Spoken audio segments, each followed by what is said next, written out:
UP की सियासत में इन दिनों एक ही सवाल गूंज रहा है, आखिर पूजा पाल अखिलेश यादव से इतना गुस्सा क्यों है। पहले योगी की तारीफ, फिर लेटर वीडियो वॉर। जैसे अखिलेश यादव ने हालांकि खुलकर जो पूजा पाल के लिए कहा वो बहुत कुछ बदल देगा। पूजा पाल जहां सपा से अपनी जान का खतरा बता रही थी, तो अखिलेश यादव ने गेंद जो है वो केंद्र के पाले में डालकर पूरी कहानी बदल दी। क्या होने वाला है, रिपोर्ट।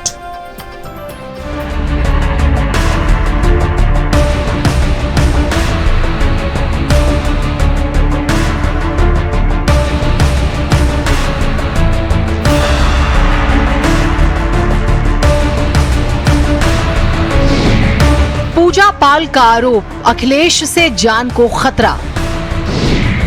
अखिलेश का जवाब, मारेंगे बीजेपी वाले, जेल होगी हमें। यूपी की सियासत का सबसे बड़ा सवाल, चाहती क्या है पूजा पाल। सीएम योगी की तारीफ कर सपा से बाहर हुई पूजा पाल ने अखिलेश यादव पर अब तक का सबसे बड़ा और सनसनीखेज आरोप लगाया है। कौशाम्बी जिले के चायल विधानसभा क्षेत्र की विधायक पूजा पाल ने अखिलेश यादव पर गंभीर आरोप लगाते हुए दावा किया है कि उनकी जान को माफियाओं और सपा द्वारा कथित रूप से संरक्षण प्राप्त गुंडों से खतरा है। पूजा ने लगातार चिट्ठियां लिखी हैं इसको लेकर। पूजा ने अपना विरोध दर्ज कराते हुए चिट्ठियां लिखी और सपा पर वार किए। पूजा के सनसनीखेज और बेहद गंभीर आरोपों पर जवाब अखिलेश यादव ने दिया। कहा, मारेंगे बीजेपी वाले, जेल भेजेंगे हमें। अखिलेश आगे कहते हैं कि ऐसा नहीं बोलना चाहिए, लेकिन अगर कोई ऐसी बात है कि किसी के मन में भी किसी तरह से खतरा है तो इसकी जांच हो। आखिरकार कौन ऐसे लोग हैं, कौन ऐसे संगठन के लोग हैं जो किसी की जान ले सकते हैं। इस मामले में सपा के प्रदेश अध्यक्ष ने केंद्रीय गृह मंत्री अमित शाह को भी पत्र लिखा। ये बात समझ में नहीं आती है कि कोई मुख्यमंत्री से मिले और उसको जान का खतरा दूसरे दल के नेता से हो। ये बात मैं समझ नहीं पा रहा हूं। शायद वो मीडिया, वो वाला मीडिया मुझे शायद समझा पाई ये बात। अरे भाई, यहां हम लोग जेल चले जाएंगे भाई, मार देंगे बीजेपी वाले। लेकिन अगर कोई ऐसी बात है किसी के मन में कि किसी से खतरा है, तो हम समाजवादी पार्टी के लोग, हालांकि पत्र में वही बात है कि इसकी जांच हो, इसकी जांच हो कि आखिरकार कौन ऐसे लोग हैं, कौन ऐसे संगठन के लोग हैं जो किसी की जान ले सकते हैं, जिस किसी को खतरा है किसी से। इसकी सरकार जांच करे, और हम उत्तर प्रदेश की सरकार पर भरोसा नहीं कर सकते। इसीलिए ये पत्र हम लोगों ने दिल्ली की सरकार को, गृह मंत्री जी को लिखा है। हमें उम्मीद है वहां से न्याय मिलेगा। सपा के मुखिया अखिलेश यादव और सपा से बाहर की गई पूजा पाल की बगावत अब खुलकर सोशल मीडिया पर छाई हुई है। पूजा जहां चिट्ठी और वीडियो वार कर रही हैं, तो अखिलेश ने प्रेस कॉन्फ्रेंस कर अपना पक्ष रखा। ऐसा नहीं है कि पूजा पाल ने केवल सत्र में सीएम योगी की तारीफ कर अखिलेश को चिढ़ाया हो। राज्यसभा चुनाव के दौरान भी पूजा पाल ने क्रॉस वोटिंग की, लेकिन अब पूजा पाल अखिलेश यादव के पीडीए पर हमलावर है। वो कहती है कि सपा का पीडीए है परिवार दागी अपराधी।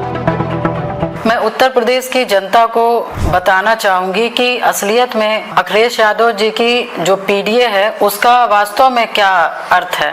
पी से परिवार, डी से दागी, ए से अपराधी। जनता को समझना होगा, क्योंकि जिस तरह से अखिलेश यादव जी पीडीए का नारा दे करके पिछड़ों और अति पिछड़ों को मन में जो उनके भावनाओं से खेलने का काम कर रहे हैं, मुझे लगता है कि मेरे निष्कासन के बाद उनको पता चल गया होगा कि पीडीए सिर्फ एक छलावा है। और मुझे लगता है कि इनके पीडीए में परिवार और दागी और अपराधी, इनके पीडीए का पूरा अर्थ ये निकल करके आता है। और जिस तरह से मेरे पति स्वर्गीय राजू पाल जी की अतीक अहमद के द्वारा हत्या किया गया और दिन दहाड़े उनको दौड़ा करके गोलियों से भूनने का काम किया गया, और एक लोकतंत्र के व्यवस्था में विधायक की हत्या होती है और उनके डेड बॉडी को नहीं दी जाती है, तो मैं समझती हूँ कि इनका जो पीडीए का जो नारा है वो जा करके सही मायने में पीडीए इनका ये अर्थ दिखाता है। पूजा पाल बसपा विधायक राजू पाल की पत्नी थी। शादी के कुछ ही दिनों बाद अतीक और उसके भाई अशरफ ने पूजा के पति राजू पाल की बेरहमी से हत्या करवा दी थी। पूजा पहले बसपा से विधायक रही, फिर सपा से। इस बार वो पाला बदलती नजर आ रही हैं, लेकिन इंसाफ से परे पूजा ने अखिलेश को पीडीए के मुद्दे पर घेर दिया है। मेरा जीवन संघर्ष में रहा है और ईश्वर और संघर्ष कराएगा तो मैं करने के लिए तैयार हूँ। मैं भागने वाली नहीं हूँ। और जब माननीय मुख्यमंत्री जी ने जब मुझे न्याय मिला तो मैंने दोहरा चरित्र उनका उस दिन देखा और मुझे कहीं ना कहीं तकलीफ भी हुआ कि इंसान बात कुछ और करता है, जब घटना कुछ होती है तो बात कुछ और कर देता है। उन्हें अपनी टिकट पक्की करा लेनी चाहिए बीजेपी में। उन्हें अपनी टिकट पक्की कराने, मुझे उम्मीद है, हालांकि हमारे मुख्यमंत्री जी बीजेपी के सदस्य केवल चुनाव के लिए बनते हैं। हमें उम्मीद है कि अपनी टिकट के साथ साथ वो उनको भी टिकट दिला लेंगे। और अगर पहले टिकट दिला दी होती तो हमें देनी नहीं पड़ती इन्हें टिकट। भाई अगर पहले ही टिकट बीजेपी ने दे दी होती इन्हें तो हम टिकट थोड़ी देते। राजनीति के पंडित कहते हैं कि बीजेपी ने पूजा पाल के सहारे समाजवादी पार्टी के विनिंग फॉर्मूले पीडीए यानी पिछड़ा दलित अल्पसंख्यक की काट निकालने की चाल चली है। बीजेपी ने पूजा के जरिए ओबीसी के तहत पाल, गडरिया और बघेल समुदाय को साधने के साथ साथ अखिलेश के पीडीए फॉर्मूले को कटघरे में खड़े करने की कवायद शुरू की। ऐसे में देखना दिलचस्प होगा कि अतीक अशरफ के मिट्टी में मिलने से शुरू हुआ विवाद 2027 में क्या क्या तय करेगा। ब्यूरो रिपोर्ट, भारत समाचार।